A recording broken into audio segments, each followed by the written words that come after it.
क्या आपने कभी सोचा है कि एक मासूम शिशु कैसे एक भयानक राक्षसी का अंत कर सकता है? कैसे एक नवजात बालक ने मृत्यु को भी मात दे दी? यह कहानी है भगवान श्री कृष्ण की बाल लीलाओं में से एक अद्भुत लीला पूतना वध की कथा। बहुत समय पहले मथुरा नगरी में एक अत्याचारी राजा राज करता था। उसका नाम था कंस।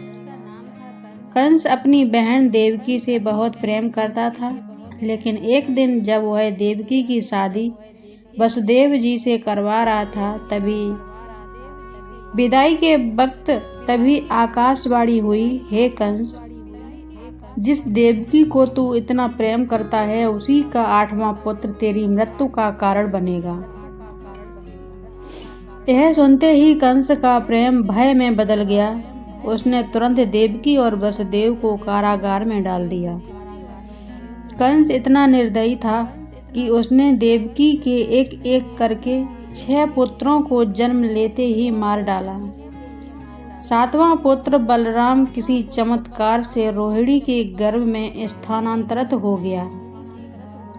और फिर आया वह क्षण जब 8वें पुत्र का जन्म हुआ। रात का समय था, चारों ओर अंधकार छाया हुआ था और उसी समय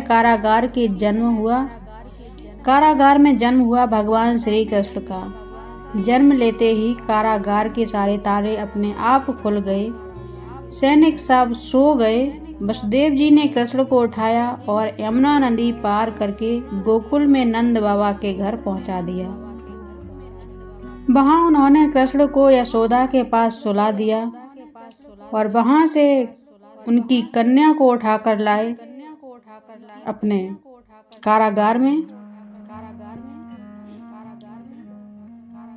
उधर जैसे ही कंस को पता चला कि देवकी का 8वां पुत्र पैदा हो चुका है, उसने आकर देखा तो उसे कन्या मिली। उसने मारने के लिए जैसे ही उसने ऊपर हाथ करा तो कन्या हाथ से छूट के आकाश में विराजमान हो गई। गोकुल में खुशियों का माहौल था। नंद बाबा के घर एक प्यारा सा बालक आया था। पूरा गांव झूम रहा। कोई नहीं जानता था कि यह बालक कोई साधारण बच्चा नहीं बल्कि स्वयं भगवान है। उधर मथुरा में कंस को खबर मिली कि उसका काल जन्म ले चुका है। वह भयभीत हो गया। उसने अपने दुष्ट राक्षसों को आदेश दिया कि जाओ और उस बच्चे को ढूंढकर मार डालो। इन्हीं राक्षसों में से एक थी भयानक राक्षसी पूतना। पूतना कोई साधारण राक्षसी नहीं थी। वह रूप बदलने में माहिर थी। उसने एक सुंदर स्त्री का रूप धारण किया, इतनी सुंदर कि कोई भी उसे देखकर मोहित हो जाए। लेकिन उसके हृदय में सिर्फ जहर था और उद्देश्य था बालक कृष्ण का जन्म हुआ ही था, लेकिन उसका वध करने का उसका सिर्फ उद्देश्य था। पूतना गोकुल पहुंची। उसने बड़े आराम से नंद बाबा के घर में प्रवेश किया। किसी को उस पर शक नहीं हुआ। सबको लगा कोई देवी आई है। वह सीधे उस कमरे में गई जहां बालक कृष्ण लेटे थे। पूतना ने अपने स्तनों पर भयंकर विष लगाया हुआ था। उसने सोचा कि मैं इस बच्चे को दूध पिलाने के बहाने मार डालूंगी। वह धीरे धीरे कृष्ण के पास पहुंची और उन्हें अपनी गोद में उठा लिया। लेकिन वह नहीं जानती थी कि वह किससे टकरा रही है। जैसे ही पूतना ने कृष्ण को दूध पिलाना शुरू किया, कृष्ण ने केवल दूध ही नहीं बल्कि उसकी जीवन शक्ति भी पीना शुरू कर दिया। कुछ ही क्षणों में पूतना तड़पने लगी। यह क्या हो रहा है मेरे साथ? उसकी आंखें फैल गईं। उसका सुंदर रूप खत्म होने लगा। वह अपने असली भयानक रूप में आ गई। पूतना जमीन पर गिर पड़ी।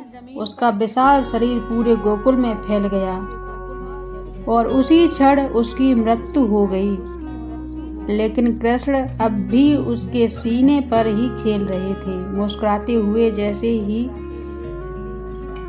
ही कुछ हुआ ही नहीं, ऐसे मुस्कुराए रहे थे भगवान श्री कृष्ण।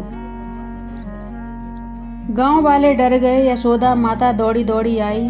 उन्होंने देखा कि एक विशाल राक्षसी मरी पड़ी है और उनका लाल उसके ऊपर खेल रहा है।